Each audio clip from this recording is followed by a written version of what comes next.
Today we are going to start from 15th question of this exercise 10.2. The perpendicular from origin to the line means, पहले diagram draw कर लेते हैं. Let us consider हमारे पास ये एक straight line है.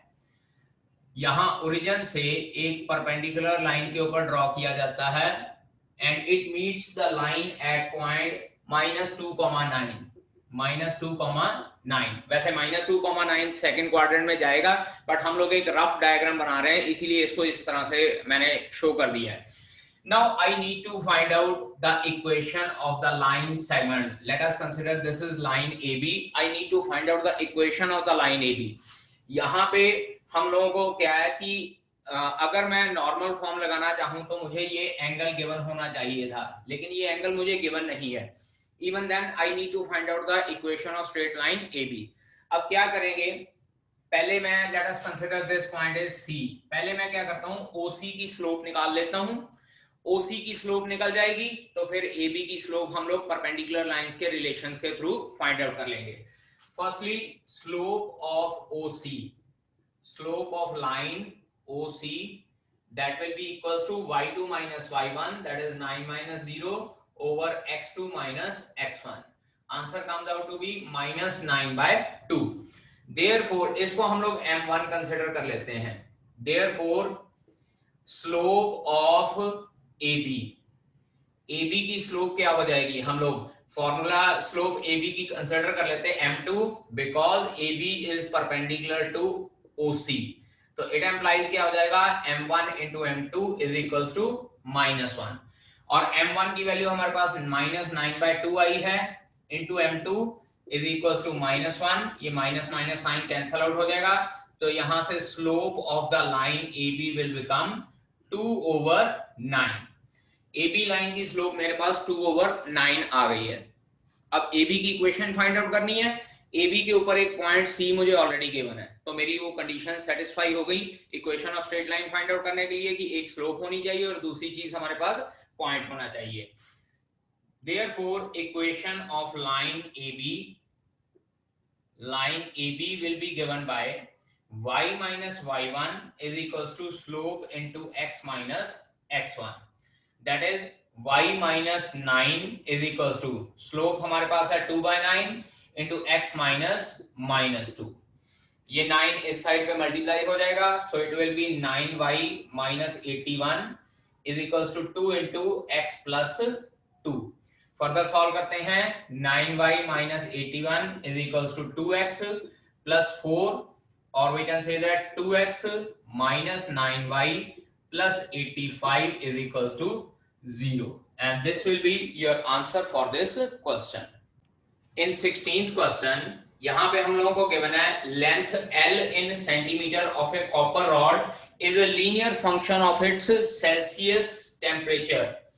In an experiment, if L is equals to 124.942, हम लोग ऐसे करते हैं, L को मैं L1 लिख लेता हूँ 124.942 and Celsius temperature C1 को मैं 20 कंसिडर कर लेता हूँ and L2 यहाँ पे दोबारा से लेंथ की वैल्यू दी हुई है 125.134 एंड C2 की वैल्यू मुझे गिवन है this time 110. Express L in terms of C. L को C की फॉर्म में एक्सप्रेस करना है. हम लोग कंसीडर कर लेते हैं late length of copper rod, length capital L of copper rod will act as on y-axis and C Celsius act as on x-axis. ठीक है जी, जो सेल्सियस टेम्परेचर है वो x-axis के ऊपर लाई कर रहा है. देन लीनियर रिलेशन, इन दोनों के बीच में linear relation we can write down L minus L1 is equals to L2 minus L1 over C2 minus C1 into C minus C1. This is just like equation of straight line. Y minus Y1 is equals to Y2 minus Y1 over X2 minus X1 into X minus X1. क्योंकि हम लोगों ने consider किया कि length जो है Y axis की तरफ जो है और सी जो है वो सेल्सियस टेम्परेचर वो एक्स एक्सिस की तरफ अगर हम लोग ले लेते हैं तो हमारे पास इस इक्वेशन के तरह से अगर लिखना चाहें तो it will B L minus L1 is equals to L2 minus L1 over C2 minus C1 into C minus C1। अब यहाँ पे L1 L2 और C1 C2 की वैल्यू पुट करते हैं। So L minus 124.942 is equals to L2 was 125.134 minus 124.942 divided by 110 minus 20 into C minus 20। अब इसको further solve करते हैं, ये आ जाता है L minus 124.942 is equals to denominator में हमारे पास आता है 90 C minus 20। अब ये 125.134 इसमें से 124.942 माइनस करते हैं। 4 में से 2 गया 2, 13 में से 4 गया 9, 10 में से 9 गया 1 और ये हमारे पास 0.192 आ जाता है। सो इट विल बी 0.192। ठीक है जी। सो अब यहाँ पे इसको फर्दर सॉल्व करते हैं तो it implies L is equals to 0.192 over 90 into C minus 20 plus 124.942 and this will be your answer। अब क्योंकि इसको 124.942 को मैं राइट हैंड साइड पे इसलिए लेके गया हूं क्योंकि क्वेश्चन में मुझे ये कहा गया express L in terms of C। तो मतलब क्या है कि L को एक साइड पे रखना है, बाकी सारी टर्म्स को दूसरी साइड पे ले जाना है। ठीक है जी। स्ट्रेट लाइन की इक्वेशन जनरली हमारे पास x plus Y plus something constant की फॉर्म में होती है, लेकिन अगर हम लोग उसको कहें कि express y in terms of x तो हम लोग क्या करते हैं कि y वाली टर्म्स को एक साइड पे और x और कांस्टेंट टर्म्स को दूसरी साइड पे ले जाते हैं। तो यहाँ पे भी कुछ इसी तरह से है, because I have to express L in terms of C, तो L वाली टर्म मैं एक साइड पे रखता हूँ, बाकी सारी टर्म्स दूसरी साइड पे ले जाते हैं। ठीक है बेटा जी। In 17th question, it is given that the owner of a milk store find that he can sell 980 liters of milk each week at rupees 14 per liter and 1220 liters of milk each week at rupees 16 per liter। हम लोग ऐसे कर लेते हैं कि quantity of milk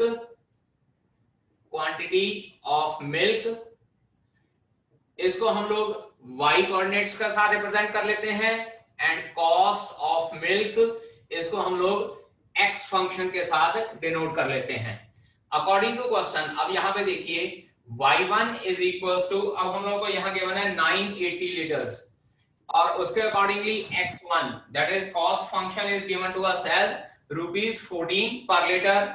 similarly y2 is equals to 1220 litres and cost function x2 is given as ₹16 per litre. अब इसके बाद यहाँ पे लिखा है assuming a linear relationship between selling price and demand। selling price और demand के बीच में अगर हम लोग एक लीनियर फंक्शन कंसीडर करते हैं, लीनियर रिलेशनशिप कंसीडर करते हैं, then find how many liters could he sell weekly at ₹17 per liter। अब पहले तो हम लोग ये है कि इस तरह से इक्वेशन और लाइन बना के पहले इसका रिलेशनशिप फाइंड आउट करते हैं। To find linear relationship, to find linear relationship हम लोग इक्वेशन ऑफ स्ट्रेट लाइन बनाते हैं। y minus y1 is equals to y2 minus y1 over x2 minus x1 into x minus x1। अब values put करते हैं y1 x1 और y2 x2 की। y minus 980 is equals to 1220 minus 980 divided by 16 minus 14 x minus 14। ये आ जाएगा हमारे पास y minus 980 is equals to 1220 में से 980 माइनस किया it will B 240 divided by 2 into x minus 14। ये इसके साथ कैंसिल आउट हो जाएगा। सो y minus 980 is equals to 120 into x minus 14।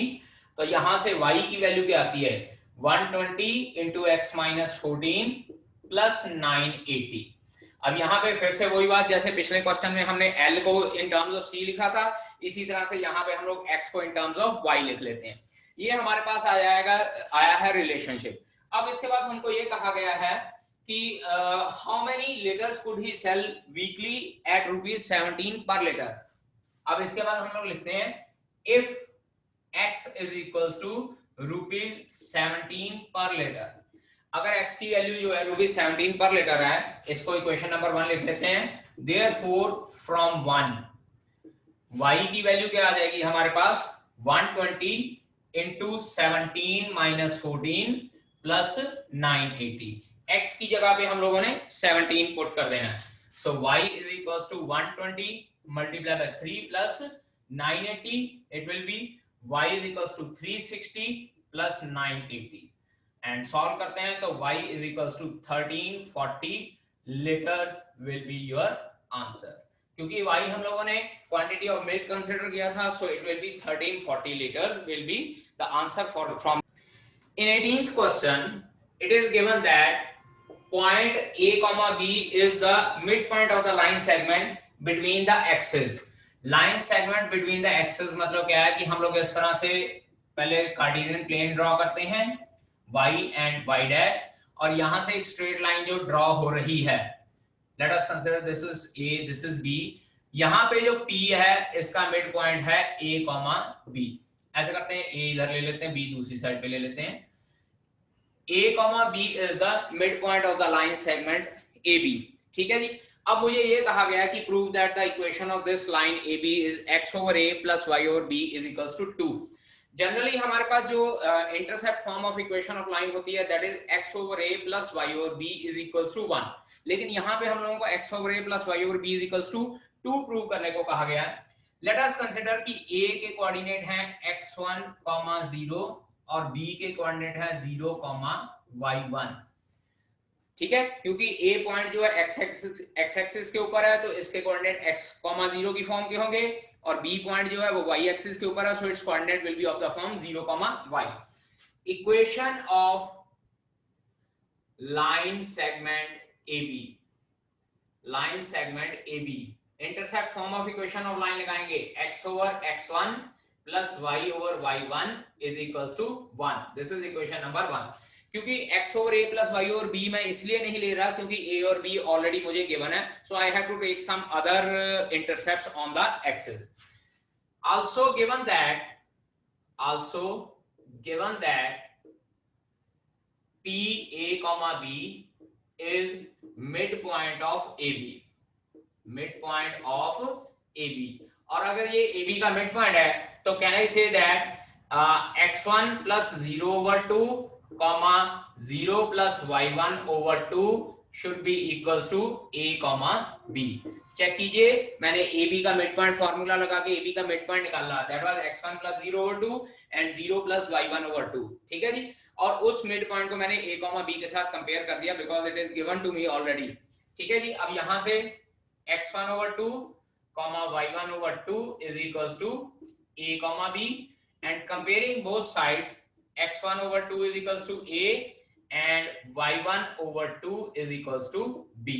और यहां से x1 की वैल्यू मेरे पास आ जाती है 2A और y1 की वैल्यू मेरे पास आ जाती है 2B, और ये दोनों वैल्यू हम लोगों ने इक्वेशन नंबर 1 में पुट करने हैं x1 और y1 की जगह पे।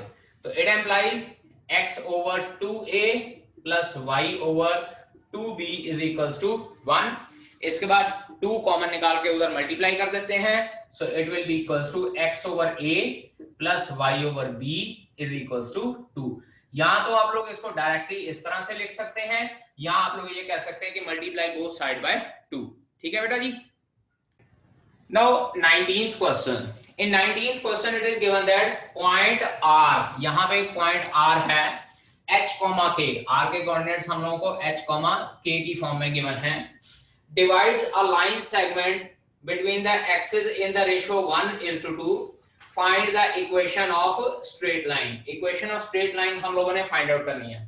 अब बेटा जी पिछले क्वेश्चन में हम लोगों को मिड पॉइंट गिवन था, but in this question the ratio is given to us 1:2, और जो रेशियो है बेटा वो आप लोगों ने इस तरह से लिखनी है, 1 इस साइड पे और 2 इस साइड पे, ऊपर से नीचे की तरफ नहीं लिखना, क्योंकि एक्सिस में आमतौर पे हम लोग पहले एक्स एक्सिस और वाई एक्सिस कंसीडर करते हैं, और क्योंकि कोऑर्डिनेट भी पहले एक्स वाला लिखा जाता है और वाई वाला बाद में लिखा जाता है, इसलिए जो रेशियो है 1 नीचे की साइड पे होगा एक्स एक्सिस की साइड पे, और 2 जो है ऊपर की साइड पे होगा। अब सिमिलरली जैसे पिछले क्वेश्चन में मैंने मिड पॉइंट फार्मूला लगा के हम लोगों ने x1 और y1 की वैल्यू निकाली थी, अब यहाँ पे हम लोग सेक्शन फार्मूला लगा के h के कोऑर्डिनेट्स फाइंड आउट करेंगे। let capital R, H, K be the point on AB.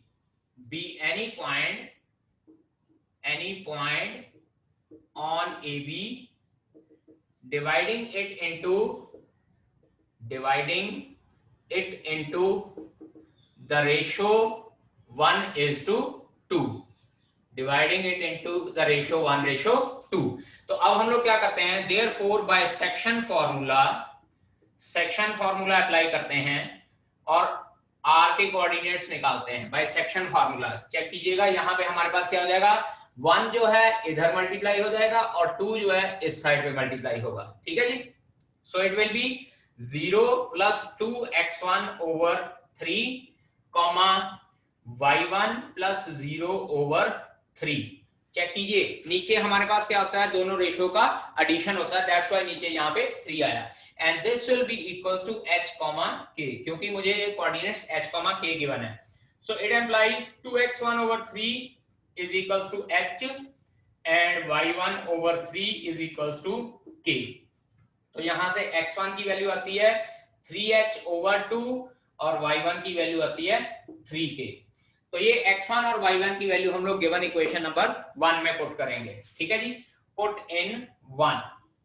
First equation में पुट करते हैं x ओवर, सबसे पहले x1, इसकी वैल्यू आई है 3h/2 plus y/3k is equals to 1। ये डिनोमिनेटर वाला 2 न्यूमरेटर में चला जाएगा, so it will be 2x/3h plus y/3k is equals to 1, और we can say that 2x/h plus y/k is equals to 3, and this will be the required equation for this question. Now 20th question, by using concept of equation of line prove that the points, let us consider पहला point A consider कर लेते हैं 3, 0, B point consider करते हैं हमारे पास -2, -2 and C point consider करते हैं हम लोग 8, 2। Now given हम लोग को ये कहा गया है by using concept of equation we need to prove that these 3 points are collinear। देखो कोलिनियर प्रूव करने के लिए दो मेथड हम लोगों ने 10th क्लास में पढ़े हैं, एक तो था यूजिंग डिस्टेंस फार्मूला और दूसरा था एरिया ऑफ ट्रायंगल वाला। डिस्टेंस फार्मूले में हम लोग क्या करते थे, तीनों डिस्टेंस निकालते थे और कोई दो डिस्टेंस का सम तीसरे डिस्टेंस के बराबर आता था। एरिया ऑफ ट्रायंगल में हम लोग क्या करते थे, तीनों पॉइंट्स को मिलाकर एरिया ऑफ ट्रायंगल निकालते थे। अगर एरिया ऑफ ट्रायंगल 0 आ जाता था then the 3 points are collinear. उसके बाद एक कंसेप्ट हम लोगों ने +1 में पढ़ा है। +1 में हम लोग क्या करते थे, AB और BC, हम लोगों ने क्या किया है, AB और BC की स्लोप निकालते हैं। अगर दोनों स्लोप सेम आ गई तो इसका मतलब A, B और C पॉइंट्स आर कोलिनियर। अब यहाँ पे ये कहा हुआ है using concept of equation of line, इसका मतलब ना तो हम लोगों ने डिस्टेंस फार्मूला लगाना है, ना हम लोगों ने एरिया, और ना ही हम लोगों ने स्लोप का कंसेप्ट लगाना है। We need to find out these 3 points are collinear by using equation of straight line. अब करना क्या है कि जो ये A और B पॉइंट है, यहां से मैं स्ट्रेट लाइन की इक्वेशन निकालूंगा 2 पॉइंट फॉर्म लगा के, और उसके बाद ये थर्ड पॉइंट उसके ऊपर पुट कर दूंगा। अगर थर्ड पॉइंट उसको सेटिस्फाई कर जाता है तो it means A, B and C are collinear. चलिए बात करते हैं equation of straight line AB। AB की इक्वेशन फाइंड आउट करते हैं, that is y minus y1 is equals to y2 minus y1 over x2 minus x1 into x minus x1। तो ये हमारे पास क्या आ जाएगा, AB के अकॉर्डिंगली A के कोऑर्डिनेट्स x1 y1 हो जाएंगे। सो y minus 0 is equals to -2 minus 0 divided by -2 minus 3 into x minus 3। ये हमारे पास आता है y is equals to -2 over -5 into x minus 3, minus minus cancel out, 5 इधर multiply, 5y is equals to 2x minus 6, और we can say that 2x minus 5y minus 6 is equals to 0। ये मेरे पास आई है equation of straight line AB। अब check करते हैं C point इसके ऊपर लाई करता है कि नहीं करता है। Put C 8, 2 in this equation। Now see here 2 into 8 minus 5 into 2 minus 6 is equals to 0। 16 minus 16 is equals to 0, so 0 is equals to 0 आ गया। That is point C satisfies the equation AB, equation of AB, straight line AB की जो equation आई है C उसको satisfy कर रहा है, hence points A, B, C are collinear. तो इसका मतलब क्या हो गया, ये 3 पॉइंट्स कोलिनियर हो गए। ठीक है बेटा जी। सो now 14th question is find the equation of line through point, let us consider A point दिया 0,2 और थीटा हम लोगों को 2π/3 गिवन था। तो पहले स्लोप निकाल लेते हैं, m = tangent theta that is tangent 2π/3 और टेंजेंट 2π/3 को हम लोग लिख सकते हैं tangent 120 degree. So it will be written as tangent of 180 - 60 और क्योंकि सेकंड क्वाड्रेंट में है so it will become minus tangent 60 degree and tangent 60 की वैल्यू √3 होती है, so slope हमारे पास क्या आ जाएगी minus √3। therefore equation of line is y minus y1 is equals to slope into x minus x1, so that will be equals to y minus 2 is equals to minus √3 into x minus 0, that is y minus 2 is equals to minus √3x। इसको इस side पे ले जाते हैं, so it will be √3x plus y minus 2 is equals to 0. So this is the equation of straight line which passes through 0,2 and theta is equals to 2π/3. अब इसके बाद इसी क्वेश्चन का सेकंड पार्ट था, also find the equation of a line parallel to it crossing the y axis at a distance of 2 unit below the origin। अब इसी question का second part, line crosses y axis at 2 units below origin। below origin मतलब क्या है, that is point is 0, -2, point हमारे पास 0, -2 आ जाएगा and parallel to given line जो पहले हम लोगों ने फाइंड आउट की है, it implies स्लोप कितनी हो जाएगी इस लाइन की भी -√3 हो जाएगी, क्योंकि इसकी स्लोप -√3 फाइंड आउट की है और पैरेलल लाइनों की स्लोप इक्वल होती है, सो इसकी स्लोप भी हमारे पास क्या हो जाएगी -√3।